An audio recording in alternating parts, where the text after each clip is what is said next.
Howdy, y'all. Welcome to True Lying Film Discussion.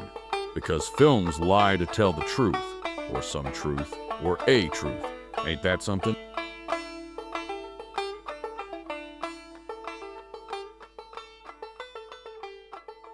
So we're talking about a film from 2013 called Night Moves, directed by Kelly Reichardt. And this film is not to be confused with another film from the 1970s, also called Night Moves, directed by Arthur Penn. The films have no relationship with one another apart from the name. So the first thing I think we should do is talk about the definition of eco-cinema, because it is my contention that Night Moves is a prime example of what we can call eco-cinema. That is not everything it's about, but it certainly belongs to this tradition. So, yeah, let's start by trying to search for a definition of eco-cinema and why we think it applies to Night Moves. What do you think? Yeah, I think that label is helpful. And what other major eco thrillers pop into your head when someone says the term eco thriller?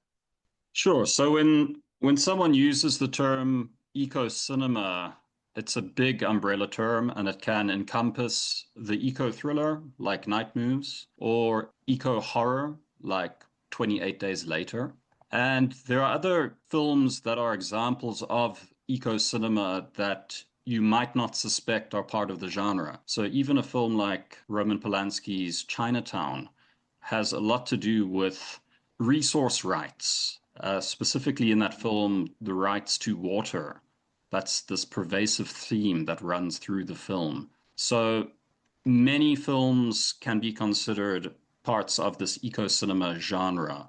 And Night Moves would definitely be an eco-thriller because the plot involves three quite radical environmentalists who decide to engage in an act of industrial terrorism. Yeah, that's actually interesting. You mentioned Chinatown. I just remembered now that reservoir of water. So they both have that large reservoir of water, which is quite symbolic with regards to a large society needs a big storage of water. It's sort of vital to the healthy functioning of society in a way. But to put it really simply, I will quote the Oxford Dictionary of Film Studies, which says that eco-cinema is, quote, a critical film theoretical branch of film studies that explores the historical, formal, political, and ethical aspects of the relationship between cinema, the natural world, and non-human animals. End quote. But then it goes on to say in the same definition, eco-cinema forms part of a new materialism that seeks to rethink ideas of agency beyond the human and to explore the varied relationships between humans, plants, animals, and so on, end quote. So, long story short, eco-cinema is basically any film that explores humanity's relationship with nature in some meaningful or overt way. And if I were to sort of mention a few words to give someone an idea of this film, obviously, as we've just said, eco-cinema or eco-thriller is a good start.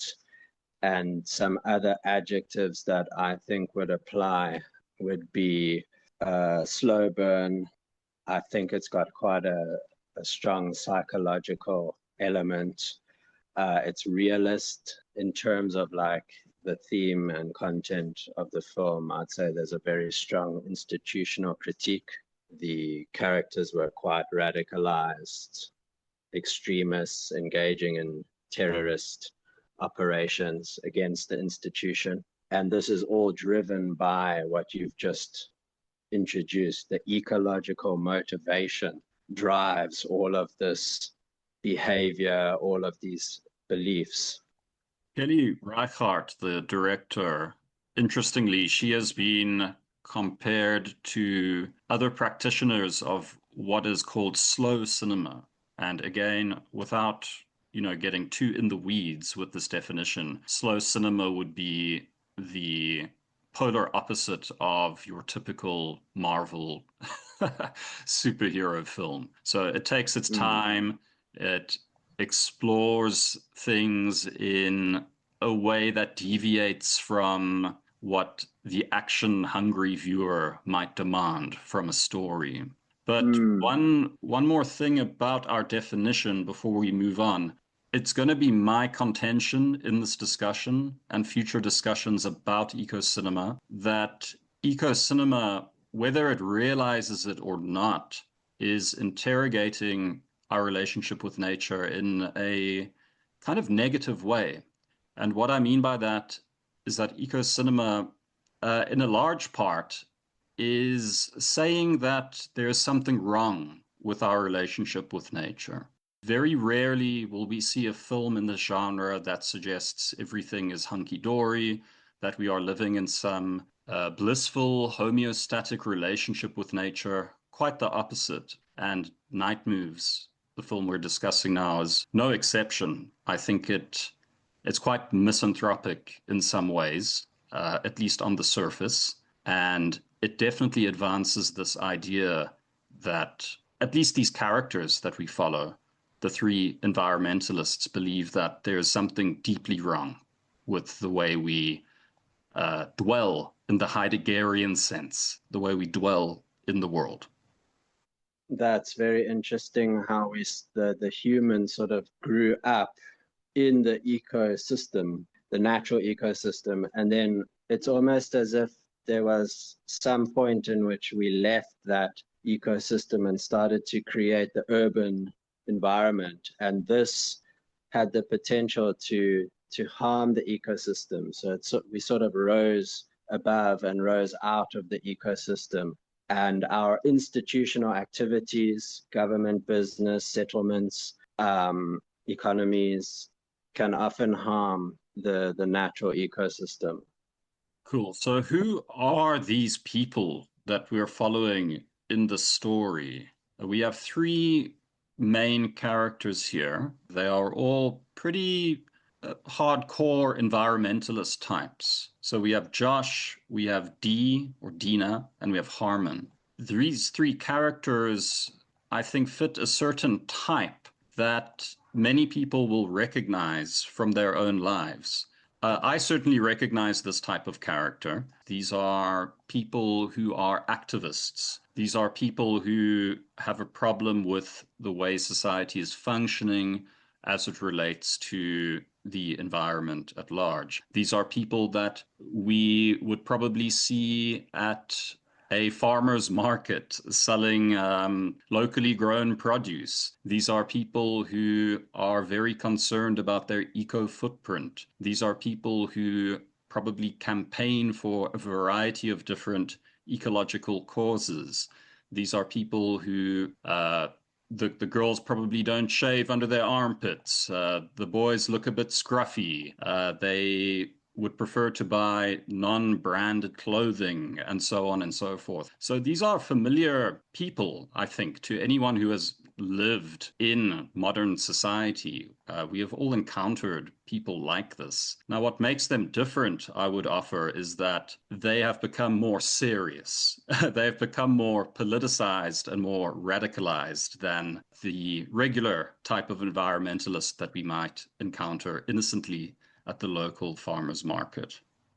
Yeah, I think exactly. I mean, all around the world, in almost every epoch, there's a portion of the society that is sort of, like you described, sort of fringe. It can be in different areas, but then also a smaller portion would be quite extremist and radicalized. Some of these people are in these situations. This situation that these three characters are in, Josh, Dee, and Harmon, how would you say the situation is presented in terms of their activism and in terms of maybe how their activism has gone from being more innocent and how it's developed into something more threatening? The dam that they end up destroying, we are spoiling things, aren't we? We are This is absolutely a, spoiling things. a post-watch Yes. discussion. Yes. Oh, um, sorry to say, spoiler alert, they actually do commit industrial terrorism. Yes. Yeah, so there's different things around us in society that represent the institution, and a large reservoir is one of them. So this is almost like a chink in the armor that they've recognized and now have plotted to damage or sort of inflict a wound onto this institutional entity. What do you make of the righteousness of their plan? Because this is a huge part of the film.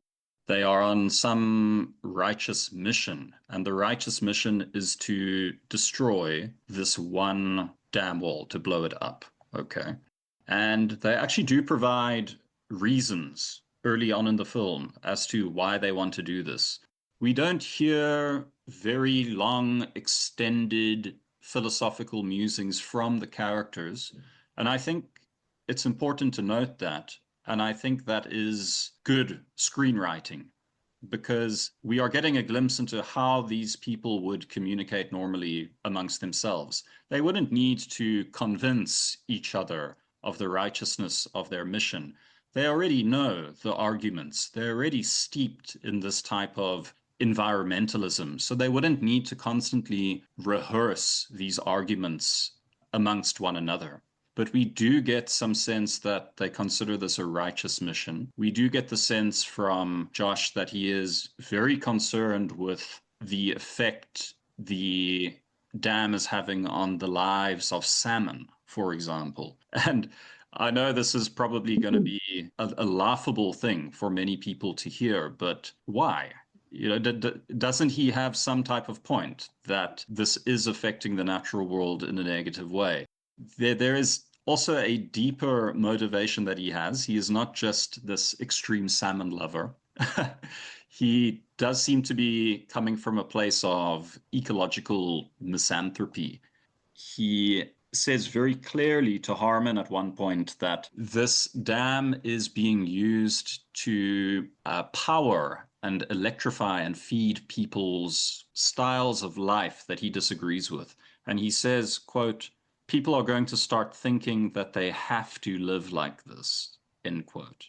And he talks about how people are slavishly devoted to their iPods and to their various other devices, and they're not living in the world in the way that he thinks is the right way to live.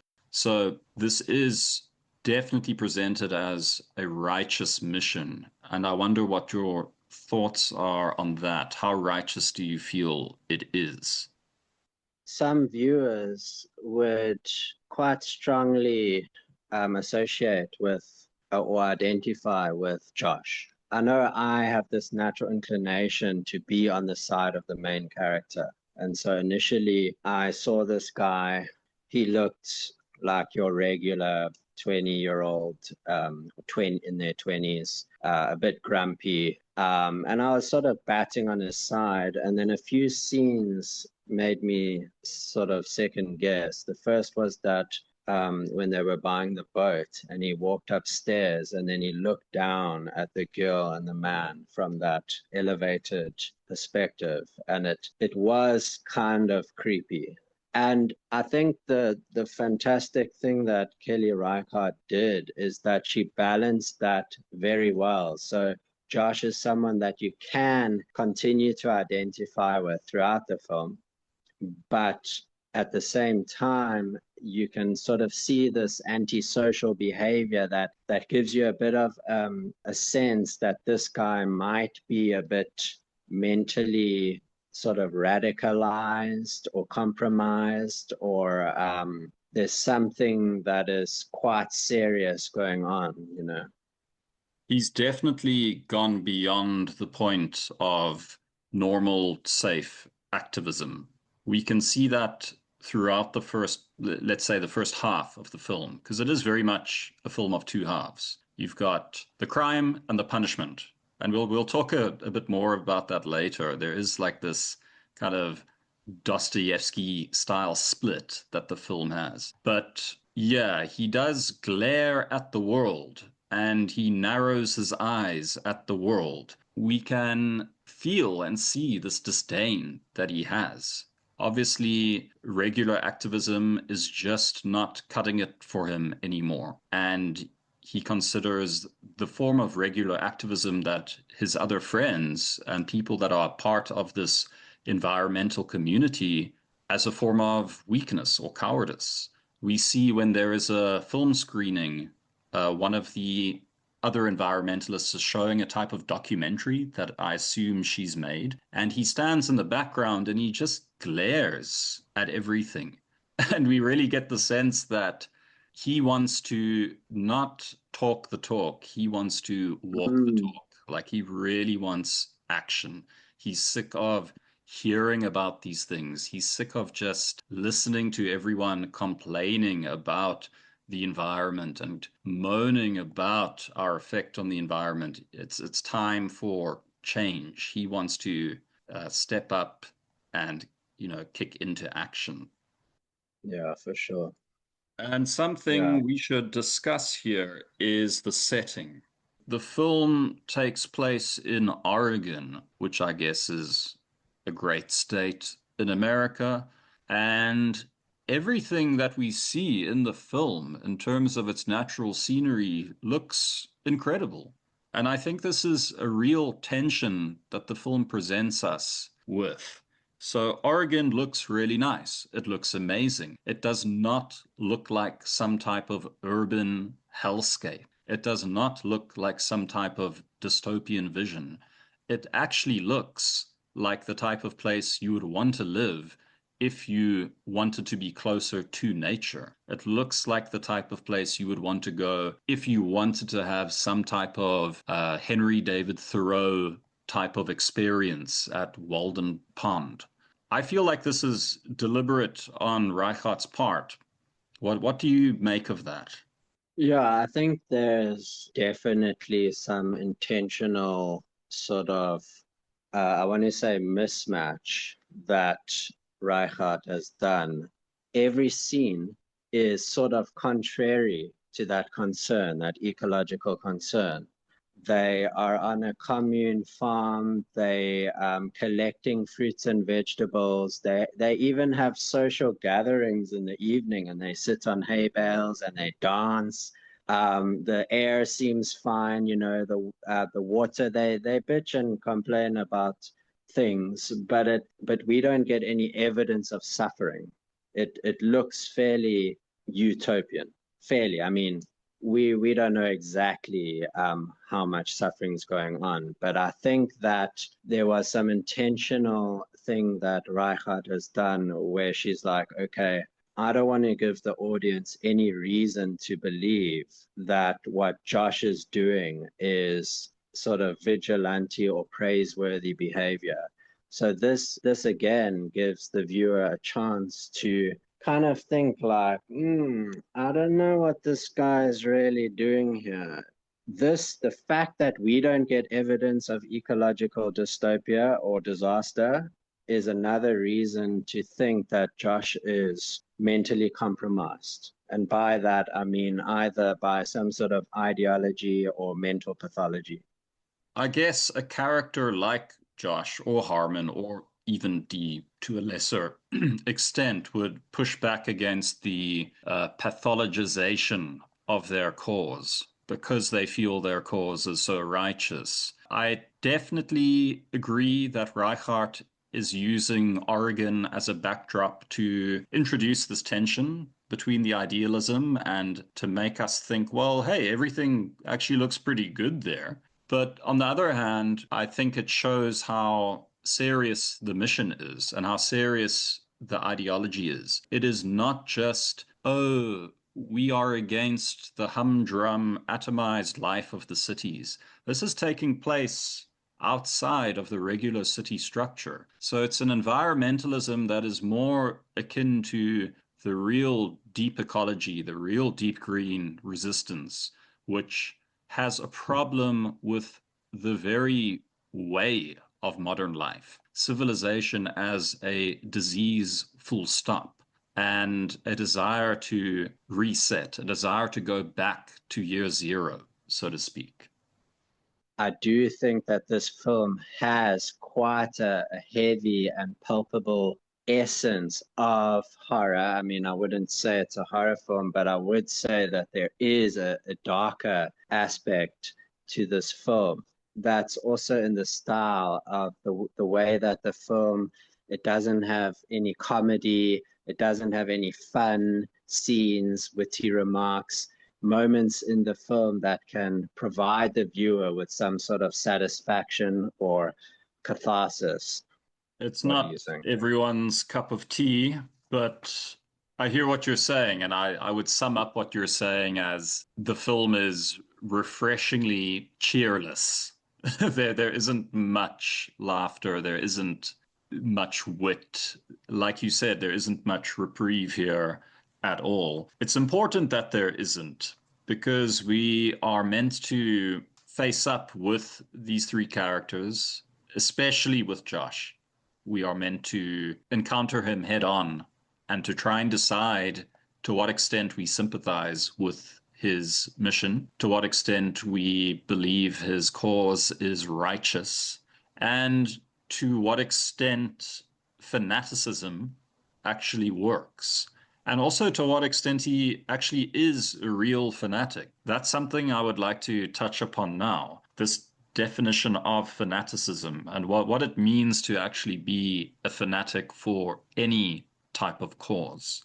I would argue that in order to be a fanatic about any belief, presumably this means that you should feel some sense of righteous accomplishment after doing something righteous for your beliefs. And what happens if you do not feel the sense of righteous accomplishment after doing something for your righteous beliefs? Does that mean you are not actually the fanatic you thought you were? Yeah, I mean, definitely if you're a radical or extremist type of person, you would hope that you would at least be praised by some people around you, you know. These acts, these performances require some sort of planning and bravery, or I mean, you could say stupidity, but there is also something Some type of boldness is required, for sure. yeah. So earlier when we were talking about the philosophical sort of concerns, I actually think that she not only shows this existential theme that you perform, but no one's watching, you know, you do something, but there's no outcome. It's like you're kind of left hanging. The loose ends are not tied together.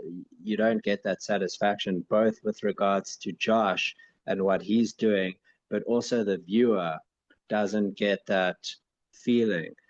But we don't get that feeling of righteous satisfaction because the characters don't, in particular, Josh. So, what I'm asking is kind of straightforward. If a person has a righteous cause and is unable to feel righteous after committing an act towards that cause, is that person actually a righteous fanatic of that cause? So, in other words, it might actually prove to us as the audience that Josh is the real deal if he was able to go with the flow after committing this act of industrial terrorism. If he was able to sit back and say, you know what, whatever has happened, whatever the dire consequences of this act may be, I feel confident in the act itself because my act is righteous. But we don't see that. We see that the aftermath really starts to trouble him. It starts to trouble Dee, the female character, the most. We don't really get a sense of it troubling Harmon, but then again, we never really see him after the action. He just disappears, and we hear from him over the phone through his conversations with Josh. So that is what I'm posing to you, that it's a difficult question. I think that's actually a very good point, because, like you said, you'd assume if you believe in your heart of hearts that what you're doing is right, then whether you're socially ostracized or not, you can sort of hold some satisfaction that some outcomes were achieved. You know, the bomb did explode and the dam was destroyed. It seems that there was like a vacuum of satisfaction after blowing up the dam. Sure. So they are believers, they are fundamentalists, they are fanatics in their mind before the action occurs. After the action, that seems to fade a bit. The conviction seems to fade. It is not the same level of conviction that we would expect from a true fanatic. It is not the same level of conviction that we hear from, for example, the early Christian fanatics. A good example of this is Saint Ignatius of Antioch, who said, to quote, "I am the wheat of God, and am ground by the teeth of the wild beasts, so that I may be found the pure bread of Christ." And this is something that Ignatius of Antioch said, supposedly before being thrown to the lions. This is an example of real fanaticism. But the shaky fanaticism we witness after these three environmentalists commit their action of industrial terrorism is not nearly at the same level. Your example of a fanatical operation is quite a pinnacle example. But I think more realistically, these operations of sabotage, institutional sabotage, they are done and then they are reflected upon. So I guess Josh, he could have taken a few years to reflect on what happened and then continue to perform acts of sabotage, or he could have realized that this is not what he imagined it would be like, and he hated this experience, and he will never do something like this again.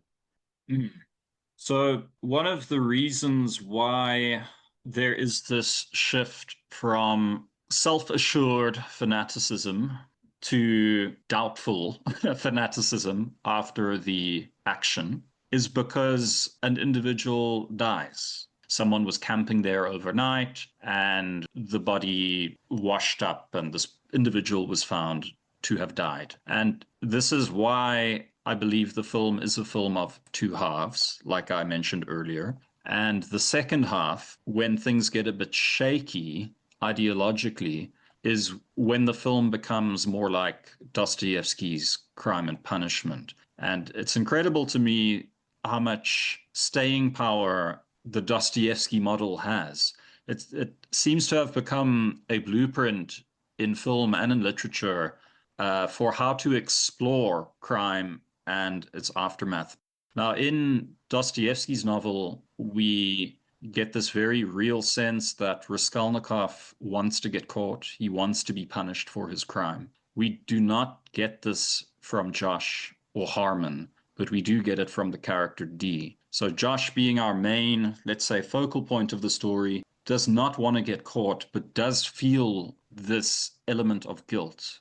He feels enough guilt to not stand in a convicted way by his fanatical action. I think that he was struggling at least a little bit about the news of the man who died, but I think it was an amateur move on his behalf to convince the guild that no one would die. When you're engaging in an operation of this size, to tell your co-conspirators that you're confident no one will die is a very amateurish thinking, you know. And that sort of absurd to believe that there will be no fallout from an operation of that scale. You are blowing up a damn wall, for God's sake. You know, there's a lot that can happen as a result of that. Yeah, so I think he possibly in the future he could either think, okay, hell, this is not for me, and I hated it, or he could become experienced. And most hardcore, like this Harmon dude. You could see he had some experience. He was ex-Navy or whatever. And Josh could possibly become a veteran in this type of thing. But yeah, the moral doubt after the action is definitely is very strong, and it takes Josh on a very unsettling ride. It's a very uncomfortable experience that Josh goes through.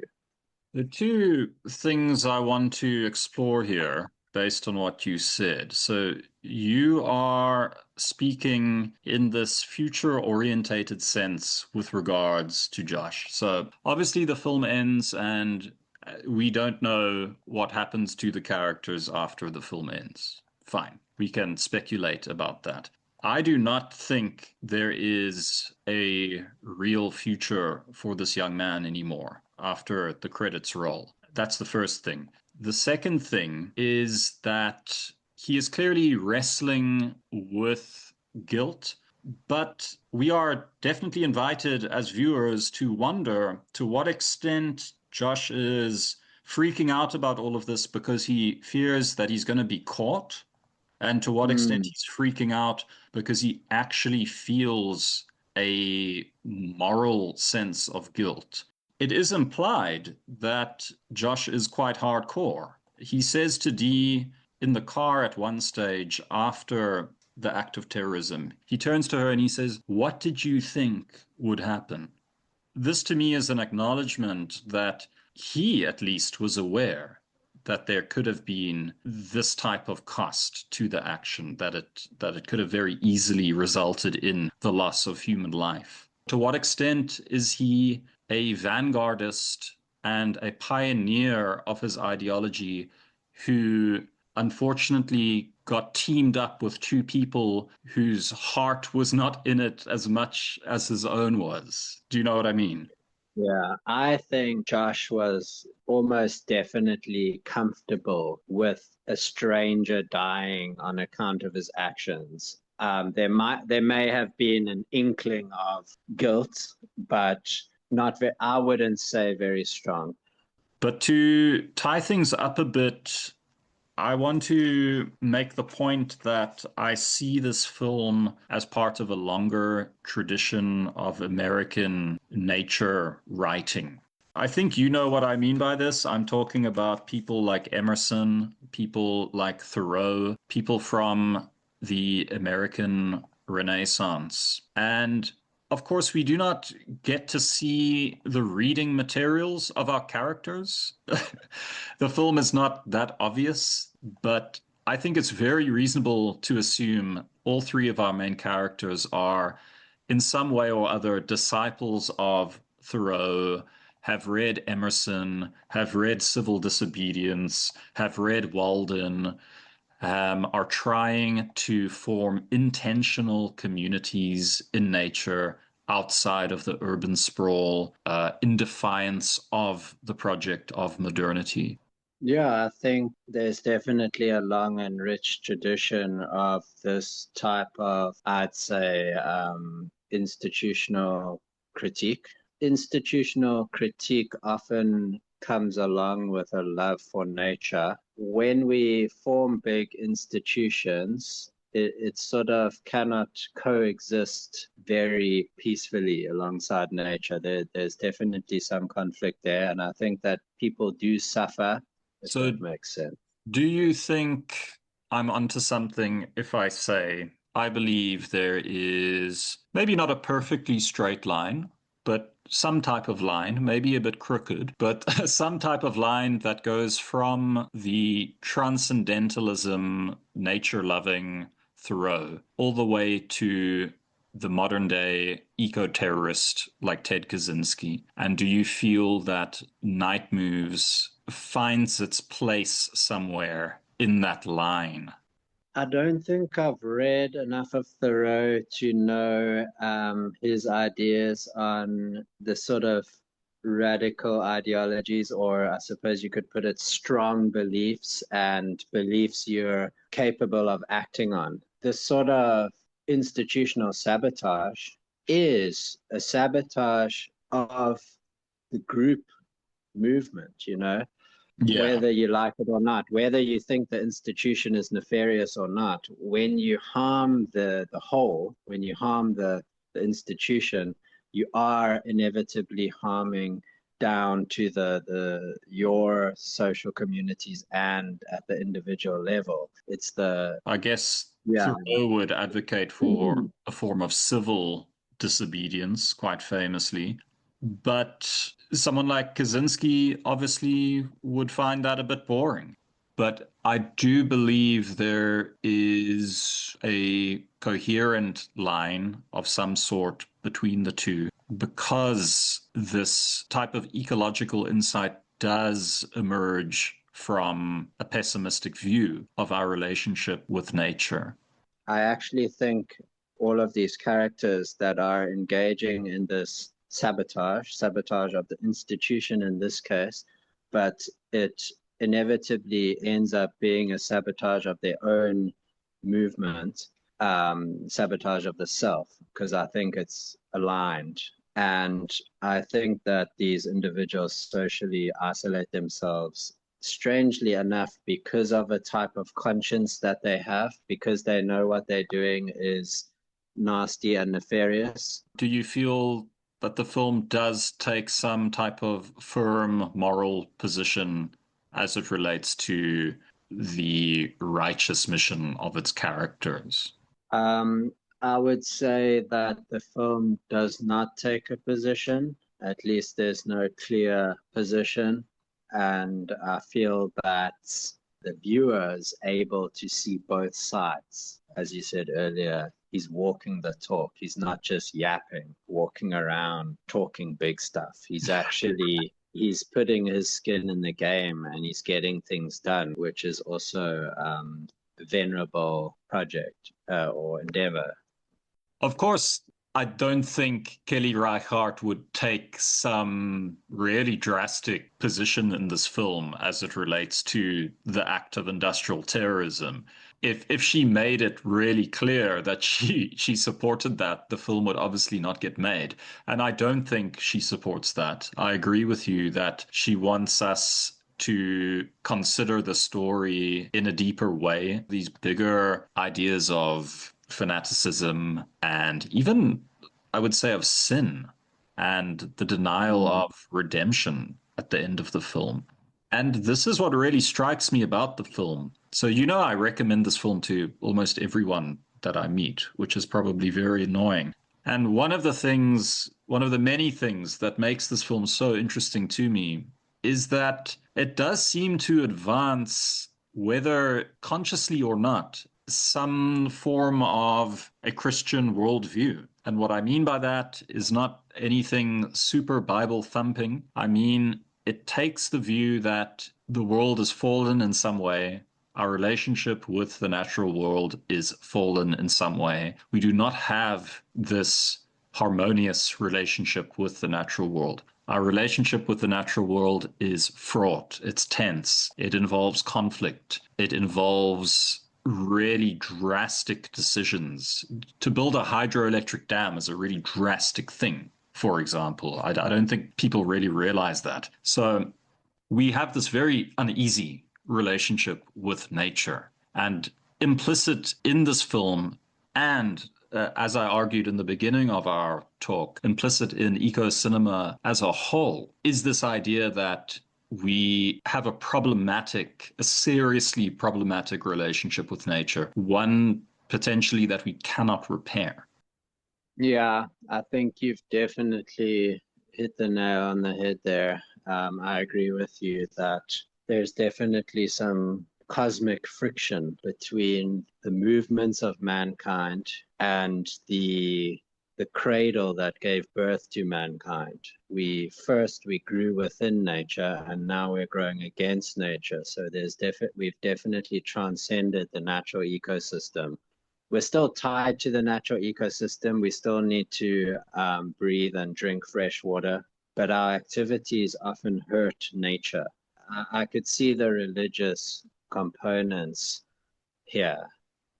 We cannot and would not, presumably, make films like this if our relationship with nature was one of harmony or even one of near harmony. If aliens were to see various different films from the eco cinema genre, it would tell them that something is wrong. This is a species that is either still learning how to dwell or has not learned how to dwell or is incapable of learning how to dwell with nature. And this is also not some sort of partisan political issue either, because environmentalism in general can be a left or a right leaning issue. Both of us know that Roger Scruton wrote quite persuasively and quite in quite a moving way about environmentalism from the perspective of the right wing. And of course, there's a whole body of work about environmentalism from the left wing. So it's hardly a partisan issue. So what that means is that it's something we should take seriously. And I think this film, even though we've got the zoom in and zoom out resolutions, it is definitely inviting us to think about the environment on some level. Yeah, definitely. And I think that our activities can be driven by greed, and those operations, those greedy operations, do impact the natural environment. The natural environment is beautiful. It is rejuvenating, at least for most people, to return to nature and spend time in nature. And we can be skeptical of many of these institutions that are pushing the climate change agenda, these green enthusiasts who are sort of claiming that global temperatures are rising and the global sea levels are rising. You can be skeptical of these green movements and still recognize that there are definitely and undeniably activities that harm and disrupt a very otherwise pure and innocent and naive growth of the life spirit, which I see nature as. We should take that seriously. That's great. Any final thoughts before we say goodbye? I think I've covered all the main points that I wanted to get across. Very much enjoyed watching it. I think it's going to stay with me for some time and keep reoccurring in my own philosophical endeavors. It will definitely help put things in perspective, the relationship between the individual and the institution and these acts of sabotage. Yeah, it definitely ties in nicely to that tradition of noticing nature, noticing the value of nature, noticing how human activities are impacting and in many cases harming nature. So I think it's a very important film as well. And how about yourself? I wonder if there are some people out there who are actually environmentalists, or if they're not environmentalists, people who are involved very passionately about a cause to the extent that they are fanatics of a cause. I wonder if they can watch a film like Night Moves and think, that's really something for me to think about. I don't want my life necessarily to turn into some type of Shakespearean tragedy because I haven't thought through where fate may take me. So yeah, it's certainly a cautionary tale by the very end of it.